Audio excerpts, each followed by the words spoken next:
কেউ ঘোড়ার গাড়িতে, কেউ বা এলেন রিকশার মিছিল নিয়ে, কেউ এলেন আঁকা টিফিন ক্যারিয়ার হাতে। বিয়ে বাড়িতে নয়, নির্বাচন কমিশনে এসেছেন রাজনৈতিক দল হিসেবে নিবন্ধনের আবেদন নিয়ে। তাদের দলগুলোর নামগুলোও বেশ চমকপ্রদ। ভিন্ন ভিন্ন নিবন্ধন প্রত্যাশী এসব দলের নাম শুনলে চোখ কপালে উঠবে যে কারো। গতকাল ছিল নিবন্ধনের শেষ দিন, আর সেই দিনেই যেন হাট বসেছিল নির্বাচন কমিশন ভবনে। নির্বাচনের জন্য আবেদন করা দলগুলোর তালিকায় দেখা যায় বাংলাদেশ শান্তির দল, দেশ বাঁচাও মানুষ বাঁচাও আন্দোলন, জাতীয় ভূমিহীন পার্টি, বাংলাদেশ বেকার সমাজ, জনতার কথা বলে, নিউক্লিয়াস পার্টি অব বাংলাদেশ এবং জাতীয় ন্যায় বিচার পার্টির মতো উদ্ভাবনী দলের বহর।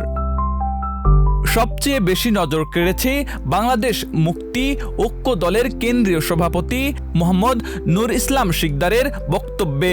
সাংবাদিকরা যখন দলীয় কার্যালয়ের ঠিকানা জানতে চাইলেন, তখন তিনি বললেন ফরিদপুরের বোয়ালমারীর এক সুপারমার্কেটের দোতলায় ছিল, ঝড়ে সাইনবোর্ড উড়ে গেছে। অন্যদিকে বাংলাদেশ বেকার মুক্তি পরিষদের সভাপতি আতিকুর রহমান রাজা জানালেন, তারা বেকারত্বের জ্বালা নিয়ে দল গঠন করেছেন। কমিটি গঠন করা হয়েছে ৭২ উপজেলায়। বেকারদের কাজ নেই, তাই তারা খুব সিরিয়াসলি রাজনীতি করছে। ইসির কর্মকর্তারা অবশ্য বলছেন, আবেদনকারীদের মধ্যে ৪০ ভাগের দল নেই, ৩০ ভাগের নেই অফিস, আর ২০ ভাগের ফেসবুক পেজই তাদের একমাত্র রাজনৈতিক ঠিকানা। রাজনৈতিক বিশ্লেষকরা বলছেন, রাজনীতি এখন যেন এক নতুন উদ্যোক্তা প্ল্যাটফর্ম। কেউ চাষা পার্টি খুলছে, আবার কেউ মৌলিক বাংলা নামে দল খুলে মৌলিক অধিকারের দাবিতে নেমেছেন। তারা বলছেন, এখনকার নতুন রাজনৈতিক দল মানে হালকা নাম, ভারী পোস্টার আর ভার্চুয়াল কমিটি।